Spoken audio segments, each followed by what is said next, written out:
கன்னியாகுமரியை சார்ந்த அஃப்னா என்கிற சகோதரி கேட்குறாங்க, இஸ்லாத்தை புறக்கணித்தவருடைய நிலை பற்றி இஸ்லாம் என்ன சொல்கிறது என்று கேட்கிறாங்க. இஸ்லாமிய மார்க்கத்தை பொறுத்தவரை அது ஒரு வாழ்வியல் நெறியாக இறைவன் நமக்கு அருளியிருக்கிற ஒரு மார்க்கம்.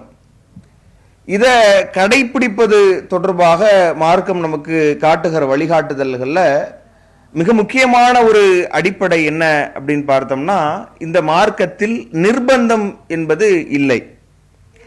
நாம இந்த மார்க்கத்தை மறுமை வெற்றிய நாடி இறைவனை நாம உண்மையில் நம்பியிருந்தவர்களாக இருந்தால் நாம இறைவனுக்கு கீழ்ப்படிந்து நாம அதை நம்பிக்கை கொண்டு கடைபிடிக்க போகிறோம். இல்லை அப்படின்னு சொன்னா இதை கட்டாயமாக கடைபிடிக்க வேண்டும், இதை கடைபிடிக்கலன்னா இறைவனுக்கு ஒரு நட்டம் என்கிற மாதிரியான சூழல்லாம் இஸ்லாத்துல கிடையாது. அப்ப அதன் அடிப்படையில திருமறை குர்ஆனுடைய வசனங்களை கூட நீங்க பார்க்கலாம். அல்லாஹ் சொல்லுகிற போது சூரத்துல் பக்கராவில் 256வது வசனம் நீங்க பார்க்கலாம். லா இக்ரா ஃபித்தீன், இந்த மார்க்கத்தில் எந்தவித நிர்பந்தமும் இல்லை. கது தபையனர் ருசுதி மினல் கை, வழிகேட்டிலிருந்து நேர்வழி என்பது தெளிவாகிவிட்டது. ஹொமை யக்ஃபுர் பித்தாகூத், எனவே யார் சைத்தான்களை மறுத்து வயுமினு பில்லா, அல்லாஹுவை நம்பிக்கை கொள்கிறார்களோ ஃபகதிஸ்தம் சக பில் உருவத்தில் உஸ்தா, அவர்கள் உறுதியான ஒரு கயிற்றை பிடித்தவர்கள். லன்ஃபிசாம் அலஹா, அது அற்றுப்போகாத உறுதியான ஒரு கயிறு. வல்லாஹு சமீஉன் அலீம், அல்லாஹ் செவியேற்கக்கூடியவன் நன்கறிந்தவன் என்று சொல்லுகிற அந்த வசனத்தில் நாம பார்க்கக்கூடிய கருத்து என்ன அப்படின்னா, இந்த இஸ்லாமிய மார்க்கத்தை பொறுத்தவரை அதில் எந்தவித நிர்பந்தமும் இல்லை. ஒருத்தர் புறக்கணிக்கிறார் என்பதனால் அவருக்கு ஒரு உலகத்திலேயே நாம் அவரிடத்தில் கடுமை காட்ட வேண்டும் என்கிற மாதிரியான அடிப்படைகள் இல்லாம அல்லாஹ் இந்த ஆப்ஷனையே அவங்களுக்கு கொடுக்கிறான். நாம மற்ற வசனங்கள்ல கூட பார்க்கலாம். 18வது அத்தியாயத்தினுடைய 29வது வசனத்தில் நீங்க பார்க்கலாம். குலில் ஹக்கு மிர் ரப்பிக்கும், உங்கள் இறைவனிடமிருந்து இந்த உண்மை வந்திருக்கிறது.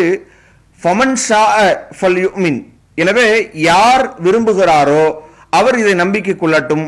வமன் ஷாஅ ஃபல்யக்ஃபுர், யார் இதை விரும்புகிறாரோ அவர் மறுத்து விடட்டும். அவர்களுடைய அல்லாஹுவிடமிருந்து இந்த நேரிய வழி, இந்த சத்தியம், இந்த உண்மை என்பது வந்திருக்கிறது. அதை விரும்பியவர்கள் ஏற்கலாம், விரும்பியவர்கள் மறுத்தும் விடலாம் என்கிற அந்த தேர்ந்தெடுக்கிற உரிமையை இஸ்லாம் கொடுத்து அதை தேர்ந்தெடுப்பதற்கான வழிவகைகளை செய்திருக்கிறது என்பதை நாம பார்க்கிறோம். அப்ப இப்படியானவர்களுக்கு மறுமையில் தண்டனை இருக்கிறது. இன்னா அஅதனா லில் ஆலிமீன நாரன், அந்த அநியாயக்காரர்களுக்காகத்தான் அல்லாஹ் நரகத்தை தயாரித்திருக்கிறான் என்று சொல்லுகிற வசனங்களை நாம பார்க்கிறோம். அப்ப இப்படியான அடிப்படைகளை திருமறை குர்ஆன் முழுக்க நீங்க பார்க்கலாம். அல்லாஹ் சொல்லுகிற போது நபிகள் நாயகம் ஸல்லல்லாஹு அலைஹி வஸல்லம் அவர்களுக்கு வஹி மூலமாக அல்லாஹ் வழிகாட்டி இந்த நேரிய வழியை கொண்டு போய் சேர்க்கிற உன்னதமான பொறுப்பை அளித்திருந்தாலும் கூட நபிகள் நாயகம் ஸல்லல்லாஹு அலைஹி வஸல்லம் அவர்கள் கூட யாரையும் நிர்பந்தப்படுத்தி விட முடியாது என்கிறத இறைவன் திருமறையில சொல்வதை நாம பார்க்கிறோம். எந்த அளவிற்கு அல்லாஹ் சொல்லி காட்டுகிறான். அல்லாஹ் திருமறையில சொல்லி காட்டுகிற போது 10வது அத்தியாயத்தில் 99வது வசனத்தை நீங்க பார்க்கலாம். வலவு ஷா ரப்புக்க, உமது இறைவன் நாடி இருந்தால் ஆமன மன்ஃபில் அர்ல், பூமியில் இருக்கிற அத்தனை பேருமே நம்பிக்கை கொண்டிருப்பார்கள். குல்லுஹும் ஜமியா, அத்தனை பேருமே ஏக இறைவனை ஏற்றிருப்பார்கள். அஃப அன்த துக்ரிஹுன் நாஸ ஹத்தா தகுனு முஃமினீன, அவர்கள் நம்பிக்கை கொண்டவர்களாக ஆவதற்காக நீங்கள் அவர்களை கட்டாயப்படுத்துகிறீர்களா, நீங்க நிர்பந்தப்படுத்த முடியுமா என்று இறைவன் கேட்கிற அந்த கேள்வியின் மூலமே நமக்கு தெரிகிறது. அப்ப அல்லாஹ்வுடைய தூதருடைய பொறுப்பு என்பது நம்ம இன்னும் பல வசனங்களையும் பார்க்கிறோம். அல்லாஹ் சொல்லுகிற போது ஃபதக்கிர் இன்னமா அன்த முதக்கிர், நீங்கள் எல்லாம் அறிவுரை கூறுபவர் தான், அறிவுரை சொல்லுங்கள். லஸ்த அலைஹிம் பி முசைத்திர், நீங்கள் அவர்கள் மீது பொறுப்பு சாட்டப்பட்டவரும் கிடையாது. யார் இல்லாமன் தவல்லா வ கஃபர், யார் புறக்கணித்து மறுக்கிறார்களோ அக்பர், அல்லாஹ் பெரிய வேதனையில அவர்களை மறுமையில் அவர்களை தண்டிப்பான், பார்த்து கொள்வான் என்று அல்லாஹ் சொல்லி, இப்ப அல்லாஹ்வுடைய தூதருக்கு இதுல எந்தவித ஒரு நிர்பந்தம் இல்லை, அவங்க நிர்பந்தப்படுத்த வேண்டிய அவசியம் இல்லை, சொல்லுவது எடுத்து சொல்லுவது மட்டும்தான் அவர்களுடைய பணி என்று 88வது அத்தியாயத்தினுடைய 21 to 24 வசனங்கள் வரைக்கும் நமக்கு சொல்லி தருவதை பார்க்கிறோம்.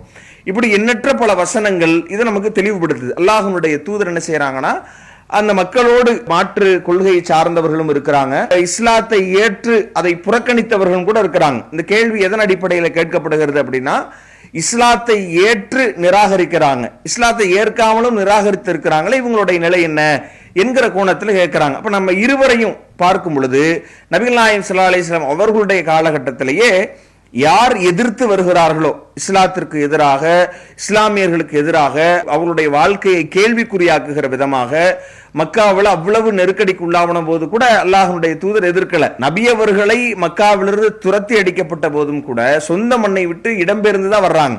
மதீனாவில் இருந்தும் கூட நபி அவர்களை ரொம்ப ஒரு நெருக்கடிக்கு உள்ளாக்குகிறார்கள். அவர்கள் அந்த இடத்திலையும் அல்லாஹ்வுடைய தூதர் நிம்மதியாக இருக்கக்கூடாது என்பதற்கான வேலைகளை அங்கு ஆயுதம் ஏந்தி பல்வேறு விதமான உளவாளிகள் அனுப்பி தொடர்ச்சியாக நபி அவர்களை தாக்குதலுக்கு உள்ளாக்கணும், அவர்களை கொலை செய்யணும் என்கிற முயற்சிக்கு அவர்கள் உண்ணானார்கள். எங்கெல்லாம் போகிறார்களோ அங்கெல்லாம் அவர்களை அல்லாஹ்வுடைய தூதருடைய அந்த மதீனா வாழ்க்கையினுடைய துவக்க காலம் என்பது முழுக்க முழுக்க நெருக்கடிக்கு உள்ளாகி இருந்தது. நபி அவர்கள் அச்சத்திலேயே எப்போது வேண்டுமானாலும் போர் ஏற்படலாம் என்கிற மாதிரியான சூழல்ல எதிரிகள் இருக்கிறாங்க. அப்போதுதான் அந்த இடத்துல நபிகள் நாயகம் ஸல்லல்லாஹு அலைஹி வஸல்லம் அவர்கள் அவங்க அதை எதிர்க்கவே தொடங்குகிறார்கள் என்கிற விஷயங்களை நம்ம பார்க்கிறோம். இப்ப இதில் கவனிக்க வேண்டிய விஷயம் என்ன அப்படின்னு சொன்னா, இதுல அல்லாஹ்வுடைய தூதர் என்ன செய்யறாங்க அப்படின்னா, அந்த மாற்று கொள்கையை சார்ந்தவர்களை அவங்களோடு அவங்க கொள்கை அவர்களுக்கு, நம்முடைய கொள்கை நமக்கு என்கிற போங்களை தான் அல்லாஹ்வுடைய தூதர் இருந்திருக்கிறாங்க.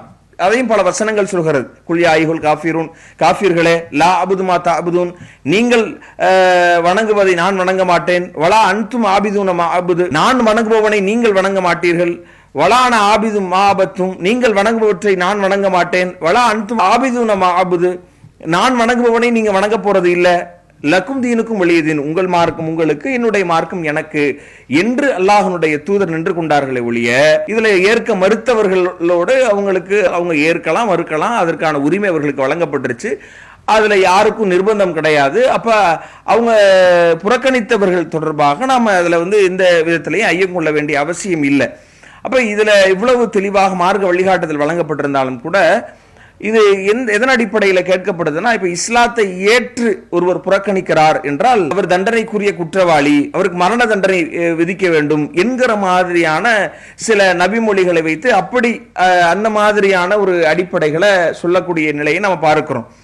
ஆனா அப்படி செய்திகள் இடம்பெற்றிருந்தாலும் கூட இது நாம் இப்ப இவ்வளவு தூரம் வாசித்த இஸ்லாம் என்பது அதுல எந்த நிர்பந்தமும் இல்லை என்கிற அந்த அடிப்படைகளுக்கும், இஸ்லாம் மற்ற மாற்று கருத்தை உடையவர்களை, அது உங்களுடைய கொள்கை, நீங்க சொல்வதை நான் வணங்க போவதில்லை, நான் சொல்லக்கூடிய இறைவனை நீங்கள் வணங்குபவர்கள் அல்ல என்கிற அந்த விஷயங்களை எல்லாம், அடிப்படைகளை எல்லாம் இறை தூதர் ஸல்லல்லாஹு அலைஹி வஸல்லம் அவங்க மிக தெளிவாக அதை சுட்டி காண்பித்திருக்கிற அந்த வசனங்கள் எல்லாம் இதற்கு நேர் எதிராக இருக்கிறது என்கிற அடிப்படையில், அப்ப இந்த அடிப்படைக்கும் இஸ்லாத்திற்கும் எந்தவித சம்பந்தமும் இல்லை, இது அல்லாஹ்வுடைய தூதர் அவர்கள் சொல்லியிருக்க மாட்டார்கள் என்கிற நிலைக்கு நாம புரிந்து கொள்ளலாம்.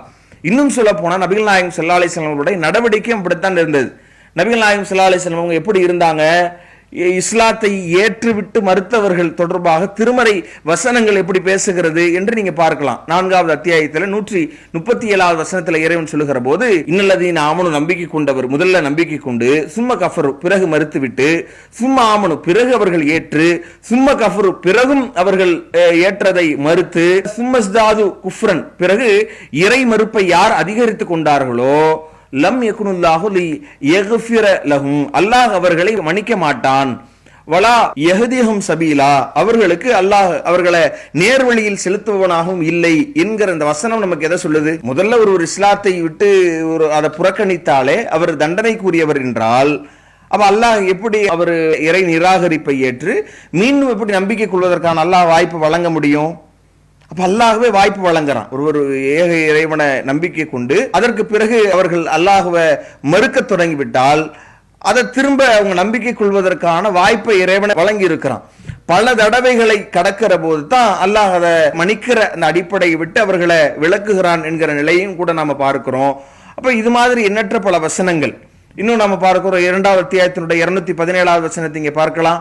ஒமை எர்த்தது மின்கும் அந்தீனி, யார் உங்களில் தனது மார்க்கத்தை விட்டு வெளியேறி விடுகிறார்களோ அவர்கள் யார் அப்படின்னு அல்லாஹ் சொல்லுகிற போது யார் அப்படி வெளியேறி மரணித்து விடுகிறார்களோ ஃபஹுவ காஃபிர், அவர்கள் தான் ஏக இறைவனை மறுத்தவர்கள் என்று அல்லாஹ் சொல்லி அவர்கள் குறித்து சொல்லுகிற போது ஃபஉலாயிக ஹபித்தத் அமாலுஹும் ஃபி துன்யா வல் ஆகிரா, அவர்களுடைய நன்மைகள் அந்த நற்காரியங்கள் அந்த செயல்கள் எல்லாமே இவ்வுலகிலேயும் மறுமையிலேயும் அது அழிந்து விட்டது, அது எந்தவித பிரயோஜனமும் படாது, அவர்கள் தான் நரகவாசிகள் என்று இறைவன் சொல்வதை பார்க்கிறோம். அப்ப இதுல மார்க்கத்தை விட்டு வெளியேறக்கூடியவர்கள் குறித்து அல்லாஹ் சொல்கிற போது அவர்கள் தண்டனைக்குரியவர்கள், அவங்க உலகத்துல தண்டிக்கப்படணும் என்கிற மாதிரி சொல்லாம அவங்க அதுல இருந்து மீளணும், அவங்களுக்கு அப்படி செய்திருந்தாலும் கூட அவங்கள அல்லாஹ் முதல் தவணையில மன்னிப்பு வழங்கி பிறகும் அவர்கள் மறுக்கிற போது தான் மன்னிக்கிற அந்த நிலையை அல்லாஹ் மன்னிப்பு அளிக்க மாட்டேன் என்று அல்லாஹ் சொல்கிறான். அதே மாதிரி அத்தகையவர்களுக்கு மறுமையில் தண்டனை இருப்பதாக இறைவன் சொல்வதை தான் நாம பார்க்க முடிகிறது. இது மாதிரி எண்ணற்ற பல வசனங்களை நீங்க பார்க்கலாம். அந்த வசனங்கள் சொல்லுகிற கருத்து என்ன அப்படின்னு சொன்னா, அதுல அல்லாஹ் பேசுகிற விஷயங்கள் எல்லாம் மறுமையில் அவர்களுக்கான தண்டனை இருக்கிறது, அவர்கள் மறுமையில இறைவனால் தண்டிக்கப்பட இருக்கிறார்கள் என்கிற கருத்துக்களை ஆழமாக சொல்லுகிற ஒரு நிலையை நம்ம பார்க்கிறோம். அப்படின்னு சொல்லும் பொழுது ஒருவர் இஸ்லாத்தை ஏற்று அதை அவர் மறுத்து விட்டாலும் கூட அவர் மறுமையில் இறைவனால் தண்டிக்கப்படுவாரே ஒழிய இந்த உலகத்துல நாம் அவர்களை தண்டிக்கிறதோ மற்ற விஷயங்கள் அப்படின்ற அடிப்படைகளோ அதை மார்க்கும் நமக்கு சொல்லித்தரவில்லை என்கிற இந்த அடிப்படையை இந்த கேள்விக்குரிய பதிலாக சொல்லிக் கொள்கிறோம். இஸ்லாம் மற்றும் சமுதாய செய்திகளை அறிந்து கொள்ள தமிழ்நாடு தௌஹீத் ஜமாஅத் யூடியூப் பக்கத்தை உடனடியாக சப்ஸ்கிரைப் செய்து கொள்ளுங்கள். மேலும் பெல் பட்டனையும் கிளிக் செய்து கொள்ளுங்கள்.